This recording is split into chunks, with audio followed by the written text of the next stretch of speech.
Oke, selamat pagi teman-teman. Kita dari kelompok 4. Jadi kita ini bakal sharing terkait dengan hasil kerja kelompok kami, yaitu tentang esai tentang pengaruh rumah tangga kembar terhadap perilaku keputusan pembelian irasional. Ya, jadi karena mungkin kita udah sempat jelasin, jadi mungkin kita bakal langsung aja kali ya. Kita masuk ke materinya. Oke, silakan untuk yang pertama. Oke, oke.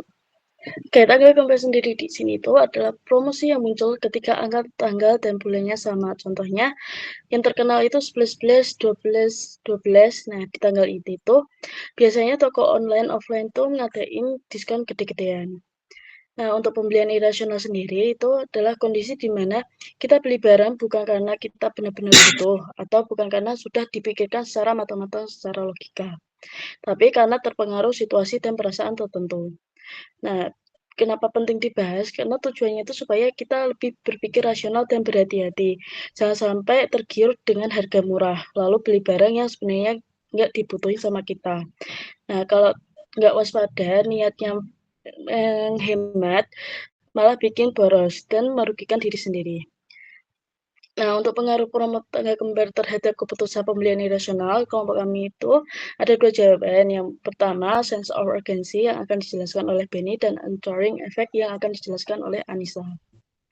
Oke, tadi kita ada mention ya, ada dua jawaban, sense of urgency dan anchoring effect. Jadi sense of urgency itu basically tentang sensasi terburu-buru ya. Jadi kenapa sih kita mencantumkan ini yang harus terdampak? Jadi kalau perlu kalian tahu ya, promo itu kan sebenarnya banyak. Ada diskon besar-besaran, ada voucher, ada live stream, ada mungkin apa biasanya flash sale gitu kan, atau mungkin promo tengah malam, banyak. Tapi perlu kalian ketahui ternyata ada ada elemen pembantu promo-promo tersebut. Elemen yang aku maksud tuh apa? Jadi elemen yang aku maksud tuh kayak contoh countdown timer. Jadi kayak timer yang semakin lama semakin menurun waktunya sampai jadi nol. Ya kan? Terus ada juga stok yang terbatas gitu kan. Ada juga mungkin apa biasanya ya di antara kedua itu sih sebenarnya teman-teman ya. Jadi kalau kita ambil contoh ya, misal kita ambil contoh, ada seseorang yang mau beli sepatu nih. Enggak sih, nggak butuh sepatu, sorry. Ada orang lagi nggak butuh sepatu, tapi dia tuh nge-scroll marketplace dan dia tuh melihat ada promo sepatu nih. Harga awalnya tuh 1 juta dan itu berubah menjadi 499.000. Udah gitu ada tulisan apa waktu terbatas hanya pada malam ini juga gitu kan di tengah malam misalkan. Terus ada juga misalkan stok yang terbatas, tersisa 5 lagi gitu kan atau mungkin ada countdown timernya biasanya misalkan sisa 10 menit gitu kan.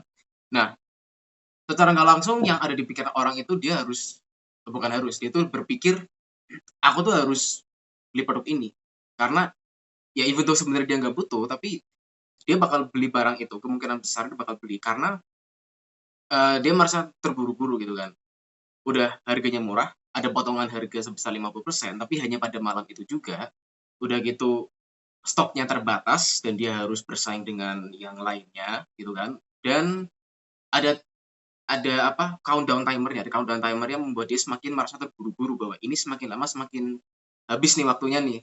Jadi dia bakal cepet-cepet beli gitu kan. Nah, jadi uh, irasional tuh di mana? Yaitu ketika dia tuh membeli sepatu, biarpun dia sudah punya sepatu, udah punya banyak sepatu, dan dia nggak butuh sepatu, tapi hanya karena dia melihat promo, dia tuh jadi beli sepatu tersebut, ya kan? Yang akhirnya ya ujung-ujungnya juga boros juga gitu kan. Gitu. Oh iya, terkait dengan potongan harga, jadi tadi kita sempat mention ada juga anchoring effect. Nah, ini akan terkait dengan potongan harga. Ya, jadi Anissa silakan buat menjelaskan.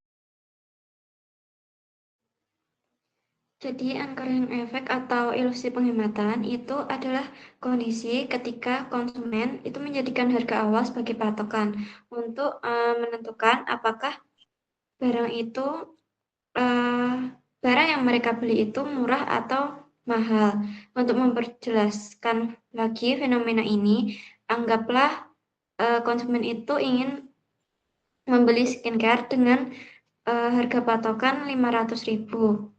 Nah, ketika skincare itu didiskon menjadi 249.000, konsumen langsung merasa harganya sangat murah dan membandingkannya dengan harga yang awal tadi. Jadi, sebenarnya yang mempengaruhi pikiran konsumen bukan cuma harga akhirnya, tetapi harga awal yang memang sengaja ditampilkan lebih tinggi. Akibatnya, konsumen itu berfokus pada diskon besar dan merasa sayang kalau nggak dibeli, padahal belum tentu barang itu diperlukan.